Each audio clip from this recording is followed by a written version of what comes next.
6 najlepších prírodných nápojov pre zdravé obličky. Premýšľali ste o tom, ako prirodzene podporiť svoje obličky? Tu je 6 nápojov, ktoré im skutočne prospievajú. Mnohí ľudia pijú veľa tekutín, no často sú plné cukru, sladké čaje, džúsy či limonády. To zvyšuje riziko obezity, cukrovky a vysokého krvného tlaku, čo môže obličky poškodiť. V tomto videu vám ukážeme zdravšie alternatívy, vysvetlíme, ako pomáhajú obličkám a ako ich zaradiť do každodenného života. Poďme na to. Číslo 1. Čierna káva. Ak milujete kávu, poteší vás, že je prospešná aj pre vaše obličky.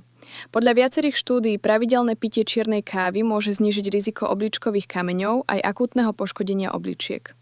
Jedna štúdia publikovaná v American Journal of Kidney Diseases, ktorá analyzovala genetické údaje stoviek tisíc ľudí, zistila, že zvýšenie príjmu kávy z 1 šálky denne na 1,5 šálky znižuje riziko obličkových kameňov o 40%.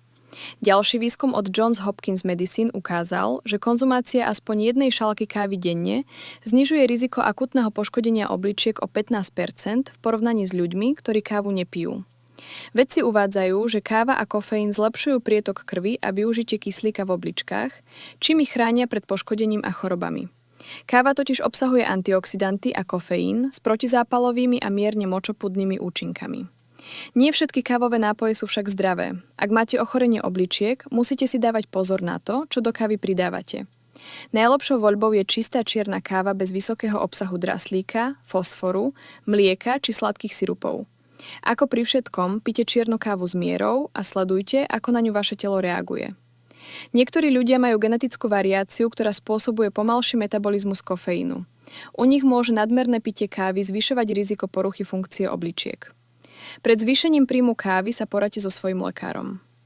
Číslo 2. Zelený čaj. Zelený čaj, bohatý na polyfenoly, obsahuje množstvo silných antioxidantov vrátane katechínov. Tieto antioxidanty zohrávajú kľúčovú úlohu v boji proti oxidačnému stresu, ktorý môže negatívne ovplyvňovať obličky, keďže neustále filtrujú toxíny a odpadové látky. Schopnosť zeleného čaju neutralizovať voľné radikály môže výrazne znížiť toto oxidačné zaťaženie a poskytnúť obličkám významnú ochranu. Vedecké štúdie podrobne skúmali vzťah medzi pitím zeleného čaju a zdravím obličiek a poukazujú na viaceré dôležité benefity. V prvom rade, schopnosť zeleného čaju regulovať krvný tlak, najmä vďaka vysokému obsahu katechínov, ponúka veľký potenciál na ochranu obličiek. Vysoký krvný tlak je známy rizikový faktor ochorení obličiek a jeho antihypertenzné účinky môžu toto riziko znižovať. Rovnako dôležité sú aj jeho protizápalové vlastnosti. Chronický zápal môže obličky poškodzovať a zlúčeniny v zelenom čaji dokážu potláčať zápalové procesy, čím znižujú pravdepodobnosť poškodenia obličiek. Polyfenoly v zelenom čaji poskytujú aj silnú antioxidačnú ochranu. Tieto antioxidanty chránia bunky obličiek pred poškodením spôsobeným oxidačným stresom. Vďaka týmto účinkom môže zelený čaj pomáhať udržiavať správnu funkciu obličiek a spomaľovať vývoj ochorení obličiek. Zelený čaj môže tiež podporiť zvládanie cukrovky. Cukrovka druhého typu je jedným z najväčších rizikových faktorov ochorení obličiek a schopnosť zeleného čaju zlepšovať citlivosť na inzulín a regulovať hladinu glukózy znižuje riziko diabetickej nefropatie, teda poškodenia obličiek v dôsledku cukrovky. Sľubné sú aj antifibrotické účinky, ktoré sa pozorovali v štúdiách na zvieratách. Fibróza obličiek je častá pri chronických ochoreniach obličiek a zelený čaj môže spomaľovať jej rozvoj. Chcete vedieť, ako pripraviť zelený čaj tak, aby ste získali čo najviac jeho účinkov? Používajte kvalitný sypaný zelený čaj, nie čajové vrecká. Len tak získate plnú esenciu čajových lístkov. Zalejte čaj nevracou vodou a nechajte lúhovať približne 10 sekúnd.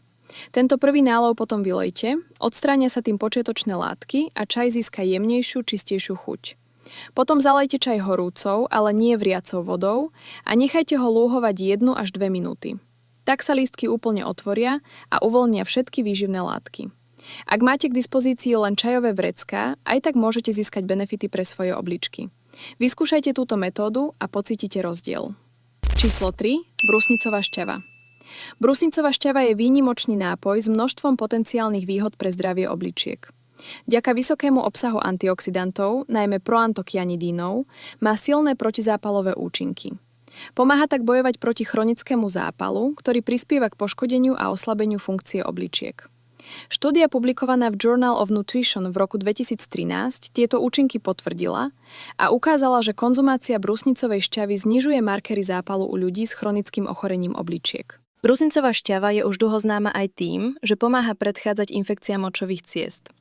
Proantokianidy v brusniciach fungujú ako ochranný štít. Bránia baktériám prionúť na stenu močových ciest, čím znižujú riziko infekcií. Výskum, publikovaný v American Journal of Clinical Nutrition v roku 2016, tento účinok potvrdil. Brusnicové produkty, vrátane brusnicovej šťavy, dokážu účinne znižovať opakovaný výskyt infekcií močových ciest, čo má pozitívny vplyv na celkové zdravie obličiek. A to stále nie je všetko. Brusnicová šťava poskytuje aj silnú antioxidačnú ochranu. Oxidačný stres môže poškodzovať bunky obličiek a prispievať k vzniku ochorení obličiek. Komplexná analýza publikovaná v Advances in Nutrition v roku 2019 zdôraznila schopnosť brusnicových polyfenolov znižovať oxidačný stres a podporovať funkciu obličiek. Ďalší benefit je jej možný vplyv na krvný tlak. Štúdie publikované v Journal of Nutrition v roku 2015 naznačujú, že brusnicová šťava môže mierne znižovať krvný tlak, čo je výrazné plus pre zdravie obličiek, najmä u ľudí s hypertenziou. Brusnicová šťava dokonca pomáha predchádzať tvorbe určitých typov obličkových kameňov, vrátane bežných kalcium oxalátových kameňov. Látky obsiahnuté v brusniciach dokážu brániť kryštalizácii kalcium oxalátu v moči, čím znižujú riziko ich vzniku. Číslo 4. Citrónová šťava. Na prvom mieste treba spomenúť jej vysoký obsah citrátu. Citrát, ktorý sa v citrónovej šťave nachádza vo veľkom množstve, zohráva kľúčovú úlohu pri prevencii tvorby obličkových kameňov, najmä kalcium oxalátových. Je to preto, že citrát sa viaže na vápnik v moči, čím znižuje jeho dostupnosť pre tvorbu kryštálov. Tento účinok potvrdila aj štúdia v Journal of Urology z roku 2007. Napriek kyslej chuti má citrónová šťava po metabolizácii v tele alkalizujúci účinok. Tento proces pomáha udržiavať optimálne pH moču. Štúdie, napríklad publikovaná v British Journal of Urology International v roku 2009, poukazujú na to, že citrónová šťava môže zvyšovať pH moču a znižovať riziko určitých typov obličkových kameňov, ako sú úratové kamene. Citrónová šťava je tiež bohatá na antioxidanty, najmä vitamín C. Antioxidanty sú neoceniteľné v boji proti oxidačnému stresu, ktorý môže dlhodobo poškodzovať bunky obličiek. Štúdia publikovaná v roku 2005 Free Radical Biology and Medicine poukázala na to, že vitamín C v citrónovej šťave môže výrazne znižovať oxidačný stres. Okrem antioxidačných účinkov môže citrónová šťava pôsobiť aj ako jemné diuretikum. Podporuje tvorbu moču, čo pomáha vyplahovať odpadové látky a znižovať zadržiavanie tekutín.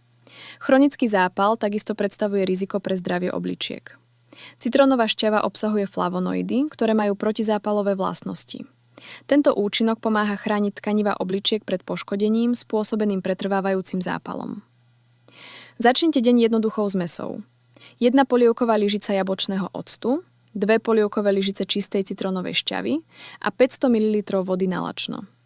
Táto zmes obsahuje kyselinu octovú, citrónovú a vitamín C, látky, ktoré dokážu prirodzene prečistiť obličky. Číslo 5. Cviklová šťava. Cviklová šťava je známa svojim vysokým obsahom nitrátov, ktoré zohrávajú dôležitú úlohu pri podpore zdravia obličiek. Po konzumácii sa nitrát premieňa na oxid dusnatý, NO, látku, ktorá uvoľňuje krvné cievy a môže znižovať krvný tlak.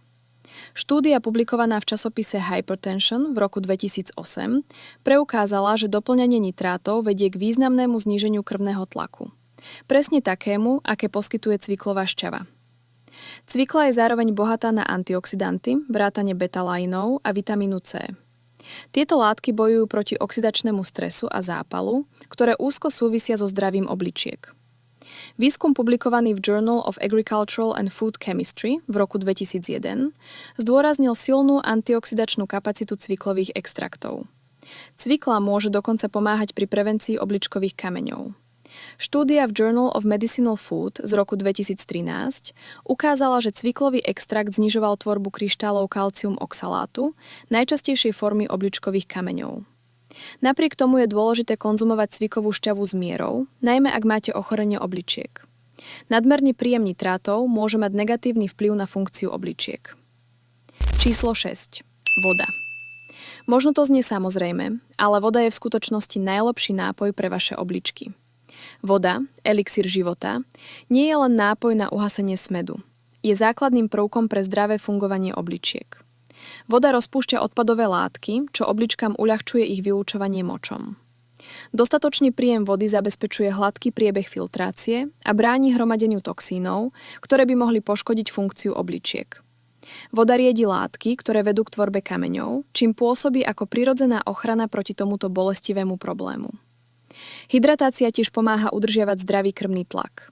Voda prispieva k uvoľneniu ciev, čím znižuje záťaž pre srdce a nepriamo podporuje zdravie obličiek.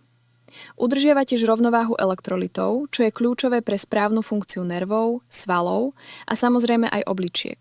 Dostatočný príjem vody funguje ako prirodzená ochrana pred infekciami močových ciest. Riedi a vyplavuje baktérie, čím znižuje riziko infekcie. Hydratovaný močový systém je menej vhodným prostredím pre rozmnožovanie škodlivých mikrobov. A otázka, ktorá sa často objavuje. Koľko vody je dosť? Pravidlo 8x8, 8 pohárov denne, je dobrý začiatok, ale potreby každého človeka sa líšia. Záleží na veku, hmotnosti, aktivite a klíme. Sledujte signály svojho tela. Smäd a farba moču sú výbornými ukazovateľmi hydratácie. Ak vám tieto informácie pomohli, zdieľajte video s priateľmi a rodinou. Nezabudnite sa prihlásiť na odber nášho kanála pre ďalšie užitočné informácie o zdraví a životnom štýle. Ďakujeme za vašu podporu. Do najbližšieho videa starajte sa o svoje obličky a o seba navzájom.